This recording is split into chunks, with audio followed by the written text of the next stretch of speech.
Jangan lupa subscribe ya guys.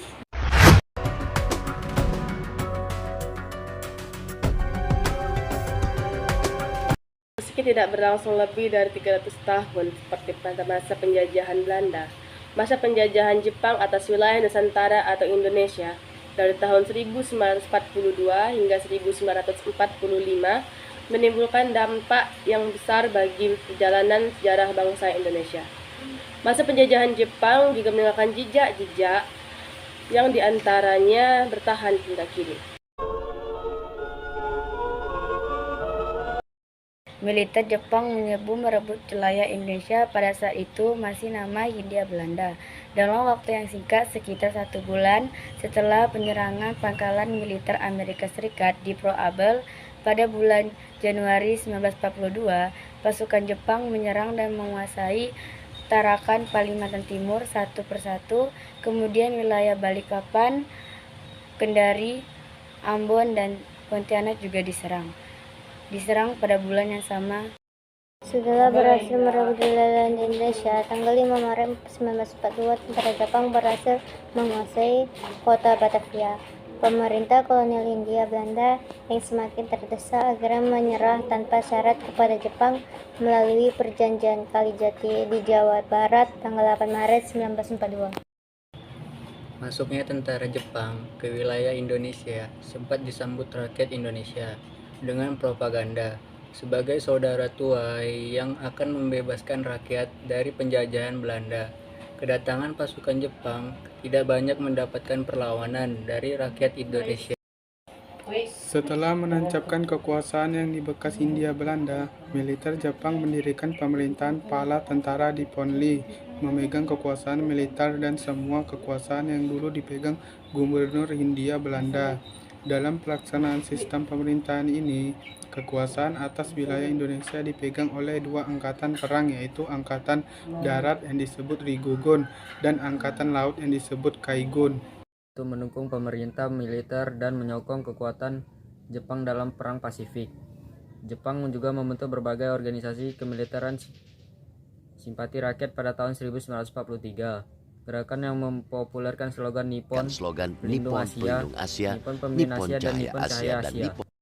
Ini dibubarkan sebagai gantinya militer Jepang membentuk pusat tenaga kerja atau Putra yang dipimpin oleh Bung Karno-Hatta, Kiai Hajar Dewantara, dan Kiai Hajar Mansur. Meski dimasukkan sebagai gerakan mobilitas lingkungan terhadap Jepang dalam Perang Pasifik. Gerakan ini kerap dimanfaatkan para pemimpin Indonesia untuk menanam nasionalisme dan semangat kemerdekaan. Ada manfaatnya buat kita karena dibikin itu, Bung Karno-Hatta, Ki Hajar Dewantara, dan Ki Hajar Mansur bisa membuat organisasi Putra itu dijarah. Kemudian Jepang tahu bahwa organisasi Putra kurang keras, jadi diganti menjadi Jawa Hokokai.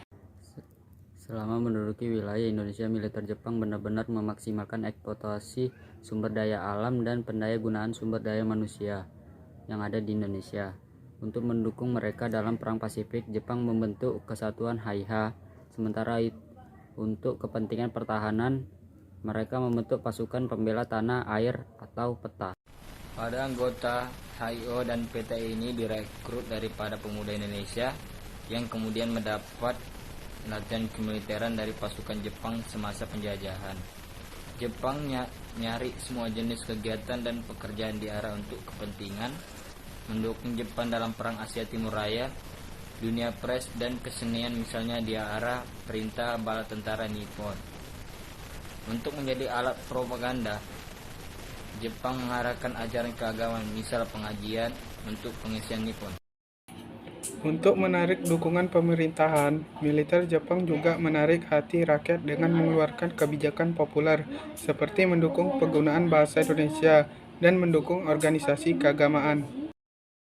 Namun, sejalan dengan tujuan Jepang menguasai wilayah Indonesia dan semasa penjajahan, Jepang hampir semua kegiatan ekonomi masyarakat juga dieksploitasi untuk kepentingan militer, terutama demi mendukung pasukan di Perang Pasifik. Sumber daya alam dan bahan makanan dari hasil pertanian atau perkebunan banyak diambil paksa oleh militer Jepang untuk menyongkong terjadinya perang. Akibatnya banyak rakyat yang kekurangan makan dan kelaparan, sehingga memakan apa saja untuk bisa bertahan hidup. Bencana kelaparan dan kematian saat itu terjadi di banyak. Masalah hasil pertanian harta benda yang buat hidup rakyat sengsara. Militer Jepang juga memaksa sebagian rakyat Indonesia menjadi pekerja paksa atau romusa. Banyak pemuda atau laki dewasa Indonesia diambil dari keluarga mereka dan dikirim menjadi romusa. Selama masa penjajahan Jepang, perbudak paksa terhadap perempuan juga banyak terjadi. Misalnya perempuan yang dijadikan wanita penghibur atau jubu nyanfu. Akibat berbagai kekejaman militer Jepang, ini hanya dalam hitungan bulan pandangan rakyat Indonesia terhadap pola militer Nippon ini yang semula positif menjadi negatif. Kebencian terhadap militer Jepang ini timbul di mana-mana. Kawasan Jepang berbagai bentuk perlawanan bawah tanah juga terjadi. Yang penting terkenal adalah perlawanan yang dipimpin oleh Sultan Syahrir. Berbagai bentuk kekejaman pada masa penjajahan Jepang di Indonesia baru berakhir setelah militer Jepang kalah dalam Perang Pasifik melawan pasukan sekutu. Dan kemudian, Indonesia mendeklarasikan kemerdekaannya pada tanggal 17 Agustus tahun 1945. Dengan ini menyatakan kemerdekaan Indonesia. Meski mengandung berbagai hikmah terselubung, masa penjajahan Jepang tetap merupakan salah satu masa kelam dalam perjalanan sejarah bangsa Indonesia. Masa-masa ketika sebagai bangsa kita tidak merdeka dan tidak memiliki kebebasan menentukan kehendak dan masa depan kita sendiri.